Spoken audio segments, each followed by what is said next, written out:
3.11. What made you want to be a translator? It was something that I'd done when I was at university, and when I moved to Spain, it was difficult to get a job that wasn't teaching English. So I went back to England and I did a postgraduate course in translation. After doing the course, I swore that I would never be a translator. I thought it would be too boring. But I kept doing the odd translation, and eventually I came round to the idea because I liked the idea of working for myself, and it didn't require too much investment to get started. And actually, I enjoy working with words, and it's very satisfying when you feel that you've produced a reasonable translation of the original text. What do you think is the most difficult kind of text to translate? Literary texts, like novels, poetry or drama, because you've got to give a lot of consideration to the author and to the way it's been written in the original language. Right. In order to translate a novel well, do you think you need to be a novelist yourself? I think that's true ideally, yes. And is that the case? I mean, are most of the well-known translators of novels, generally speaking, novelists in their own right? Yes, I think in English anyway. People who translate into English tend to be published authors, and they tend to specialise in a particular author in the other language. And of course, if it's a living author, then it's so much easier because you can actually communicate with the author and say, you know, like, what did you really mean here?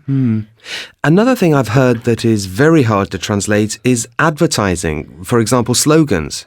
Yeah, well, with advertising, the problem is that it's got to be something punchy and it's very difficult to translate that. For example, one of the Coca-Cola adverts, the slogan in English was "the real thing," but you just couldn't translate that literally into Spanish. It just wouldn't have had the same power.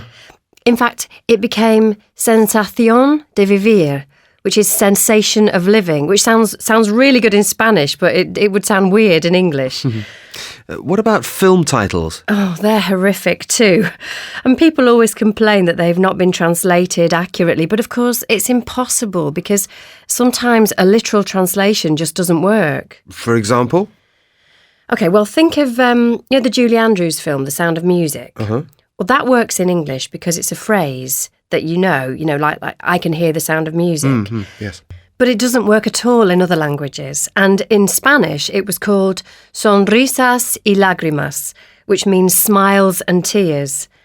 In German, it was called meine Lieder, meine Trauma, which means my songs, my dreams. And in Italian, it was tutti insieme appassionatamente, which means, I think, all together passionately, or I don't know, something like that. In fact, I think it was translated differently all over the world. Do you think there are special problems translating film scripts for the subtitles? Yes, a lot. There are special constraints. For example, the translation has to fit on the screen as the actor is speaking. And so sometimes the translation is a paraphrase rather than a direct translation. And of course, going back to untranslatable things, really the big problems are cultural and humour, because they're just not the same. You can get across the idea, but you might need pages to explain it, and, by that time the film's moved on. I also sometimes think that the translators are given the film on DVD, rather than a written script, and that sometimes they've simply misheard or they didn't understand what the people said. And that's the only explanation I can come up with for some of the mistranslations that I've seen.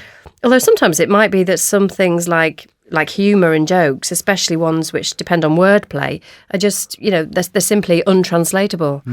And often it's very difficult to get the right register, for example, with slang and swear words. Because if you literally translate taboo words or swear words, even if they exist in the other language, they may well be far more offensive. What are the pros and cons of being a translator? Well, it's a lonely job, I suppose. You're on your own most of the time. It's hard work. You're sitting there and, you're working long hours. And you can't program things because you don't know when more work is going to come in.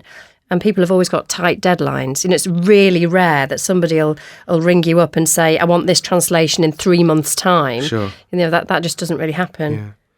And the pros? Well, the pros are that it gives you freedom because you can do it anywhere, if you've got an internet connection and electricity. And I suppose you can organise your time because you're freelance, you're your own boss, which is good. I like that. What advice would you give someone who's thinking of going into translation? I'd say in addition to the language, get a speciality. Do another course in anything that interests you, like economics, law, history, art, because you really need to know about the subjects that you're translating into.